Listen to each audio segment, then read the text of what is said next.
Hi, welcome to another episode, episode 5 of Guide Flies.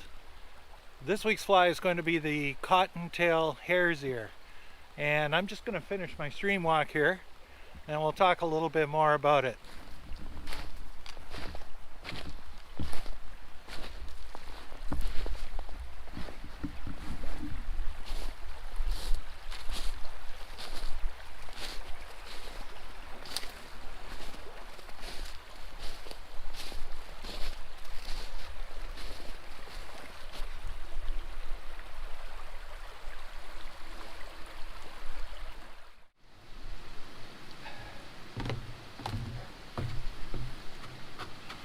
Well, that was an invigorating hike. I think I have to replace some of those calories that I just lost with another Ontario craft beer. This particular one is Jam Up the Mash from the Collective Arts Brewing Company. They also support a lot of up-and-coming artists by displaying their work on their cans, which I think is a really cool idea. This particular one is like a sour beer, except it's not like a lot of other sour beers that kind of taste like they got gone off a little bit, but this is a really nice, easy drinking sour beer. Especially nice after a hike.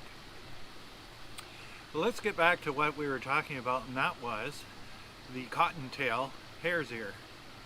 The Cottontail Hares Ear nymph was developed mostly because I wanted an easy to tie swimming nymph, because not only is the Thames River loaded with smallmouth, it's also loaded with damselflies.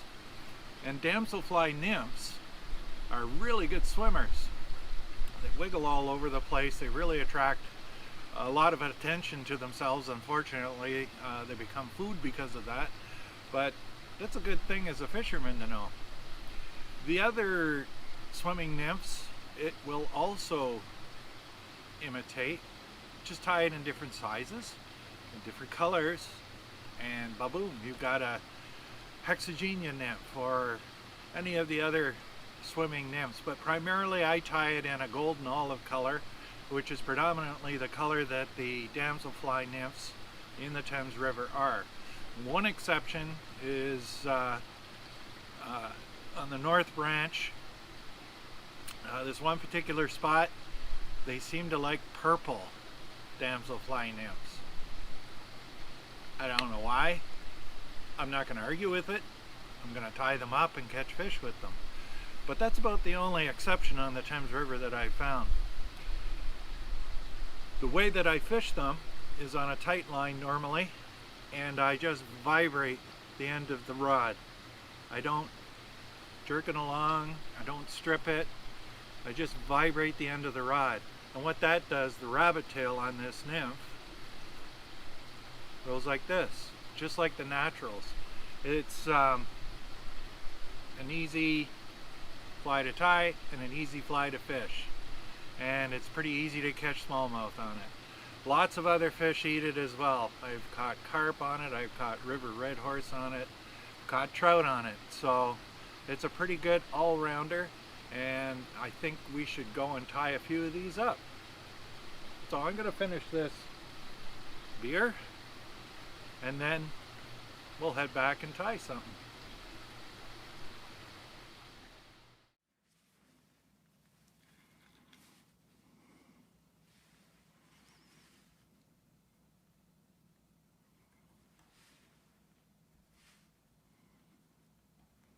The hook I'm using for this pattern is a Mustad 9671 nymph hook.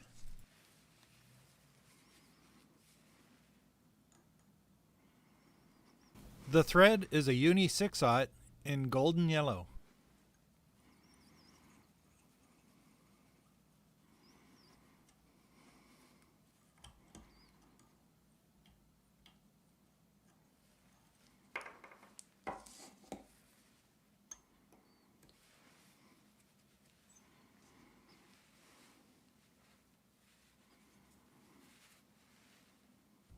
The tail is golden olive rabbit fur, cut from a zonker strip.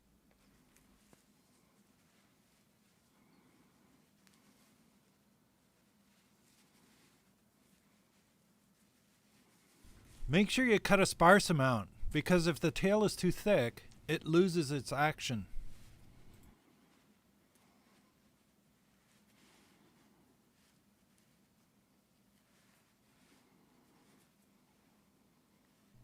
You want the tail to be about a hook shank in length.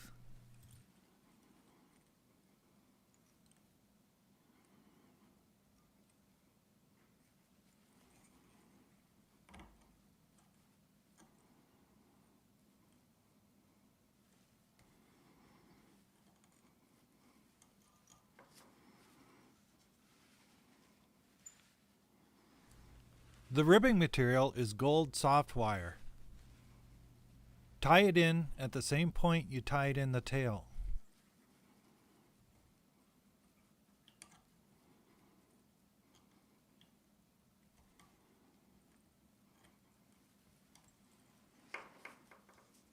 I pull the dubbing from a dyed hare's mask.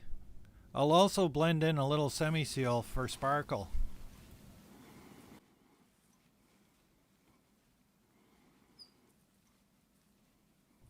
Now dub a small noodle on the thread. You don't want too thick an abdomen.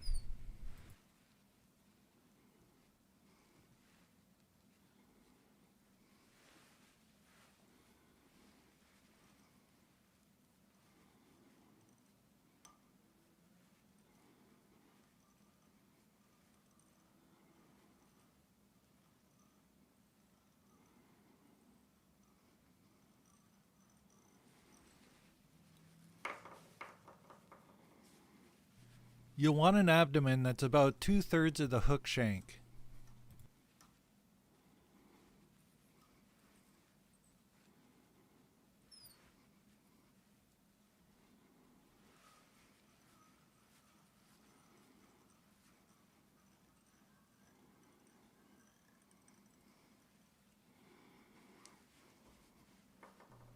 Now counterwind the gold wire in the opposite direction that you did the dubbing, in a spiral, to create segmentation.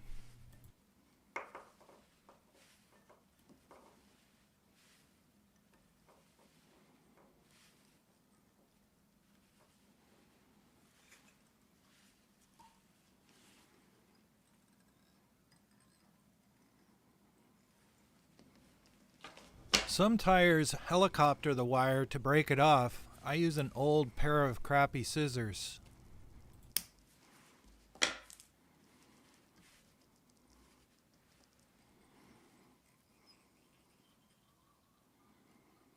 Advance the thread to a point just behind the hook eye, then rotate the hook upside down. When fished, this pattern rides upside down in the water. Next, we'll tie in the wing bud. I'm using a light olive plastic raffia. I've split it lengthwise to cut down on the bulk.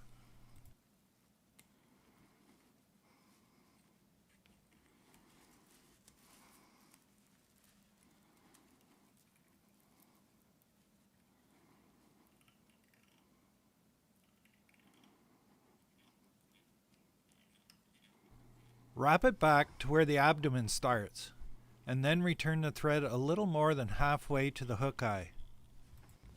Rotate the hook to the upright position again.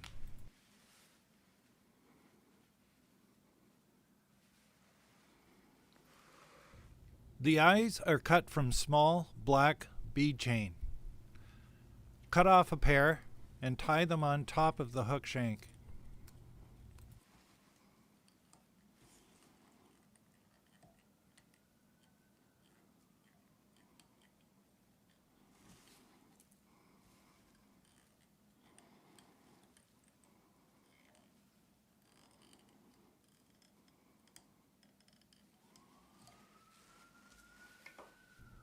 Take the thread back to where the abdomen begins and grab some more dubbing.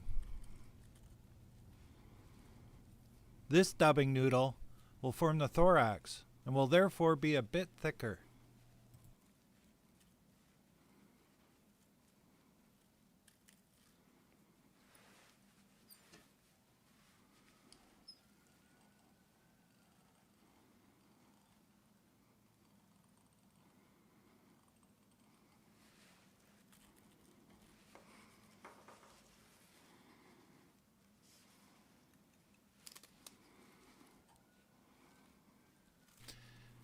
With the thorax completed, dub a smaller noodle, just enough to go around the eyes a couple of times to form a head.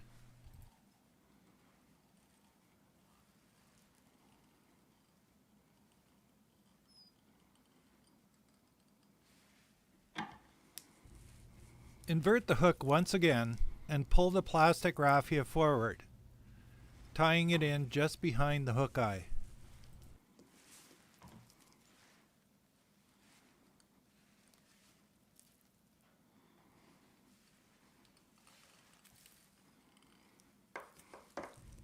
Cut off the tag end. I like to leave a little nub, as it looks like mandibles or something.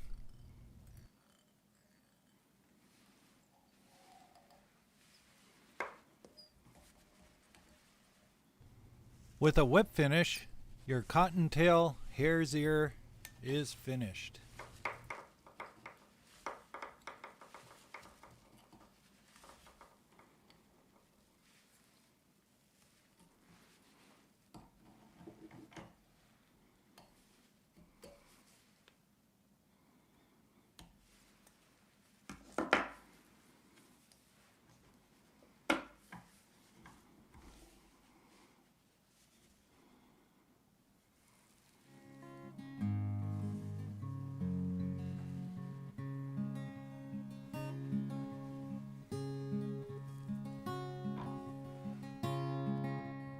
If you enjoyed this video, please hit that like button, and don't forget to subscribe if you haven't already.